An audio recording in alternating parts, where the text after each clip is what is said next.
अस्सलाम वालेकुम। मैं सूफीज़ा मुजस्सलाम और मेरे पास ये मुकाशफतुल कुलूब की किताब है। इस किताब में मैं आज आपको बाब 22 ये पढ़कर सुनाऊंगी, जिसका टॉपिक है ज़िना।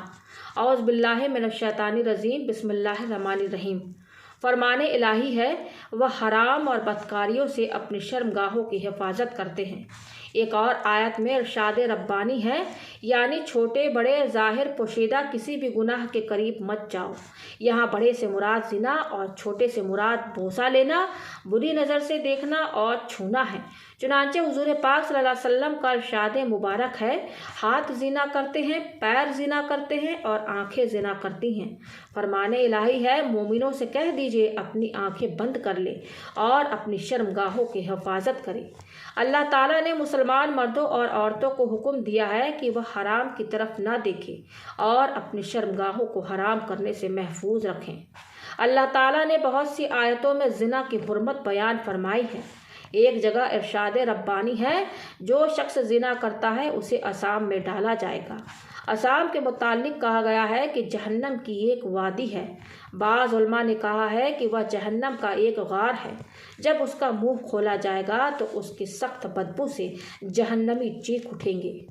ज़िना में 6 मुसीबतें हैं। बाज़ सहाबा किराम रज़ी अल्लाह अन्हुम से मरवी है, ज़िना से बचो। उसमें 6 मुसीबतें हैं, जिनमें से 3 का ताल्लुक़ दुनिया से है और 3 का आखिरत से। दुनिया में रिज़्क़ कम हो जाता है, ज़िंदगी थोड़ी हो जाती है और चेहरा बिगड़ जाता है। आखिरत में खुदा की नाराज़गी, सख्त पूछताछ और जहन्नम में दाखिल होना है। रिवायत है कि हज़रत मूसा अलैहिस्सलाम ने ज़ानी की सज़ा के बारे में पूछा तो रब ताला ने फरमाया, मैं उसे आग के ज़रह पहनाऊँगा।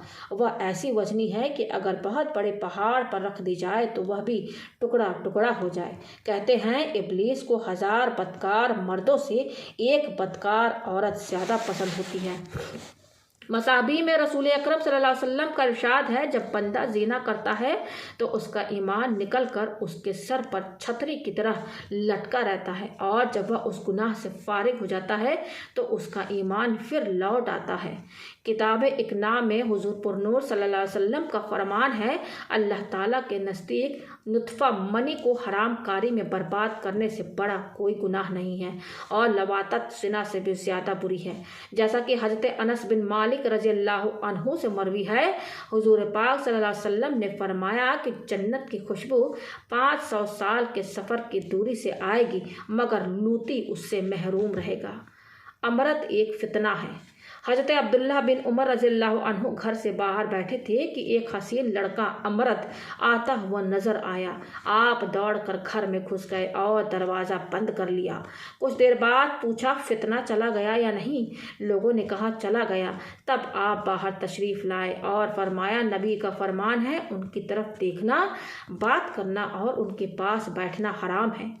जनाब काजी इमाम रहमतुल्लाह अलैह का कौल है, मैंने बाज़ मशाइख से सुना है कि औरत के साथ एक शैतान और हसीन लड़के के साथ 18 शैतान होते हैं। रिवायत है कि जिसने शहवत के साथ लड़के को बोसा दिया वह 500 साल जहन्नम में जलेगा, और जिसने किसी औरत का बोसा लिया उसने गोया 70 कुंवारे ख्वातीन के साथ ज़िना किया, और जिसने किसी कुंवारी औरत से ज़िना किया उसने गोया 70,000 शादीशुदा औरतों से ज़िना किया।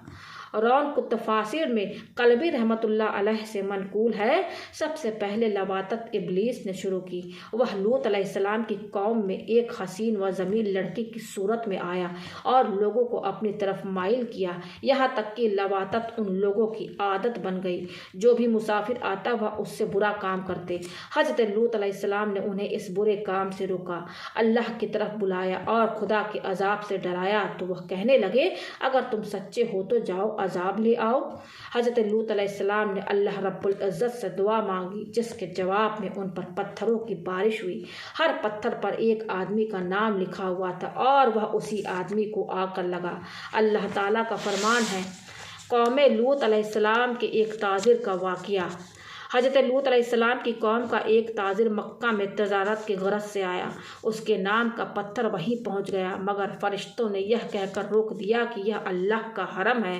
چنانچہ 40 دن یہ پتھر حرم کے باہر زمین و آسمان کے بیچ معلق رہا، یہاں تک کہ وہ شخص تجارت سے فارغ ہو کر مکہ معظمہ سے باہر نکلا اور وہ پتھر اسے جا لگا، جس سے وہ ہلاک ہو گیا۔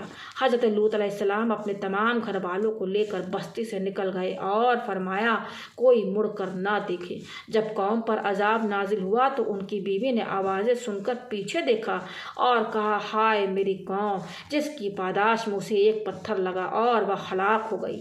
مجاہد کہتے ہیں کہ جب صبح قریب ہوئی تو حضرت جبرائیل نے ان بستیوں کو پروں میں اٹھا لیا اور اتنی بلندی تک لے گئے کہ آسمان کے فرشتوں نے ان کے کتوں کو بھونکنا اور مرغوں کی بانگوں کو سن لیا۔ اس وقت یہ بستیاں الٹتی گئیں، سب سے پہلے ان کے مکانات گرے، پھر وہ خود اوندھے منہ زمین پر آ رہے اور ان پر پتھر برسائے گئے۔ کہتے ہیں کہ یہ 5 شہر تھے جن میں سب سے بڑا سدوم کا شہر تھا۔ ان شہروں کی آبادی 4 لاکھ تھی۔ اللہ تعالیٰ نے انہیں سورہ براءت میں مطفکات کے نام سے یاد کیا ہے۔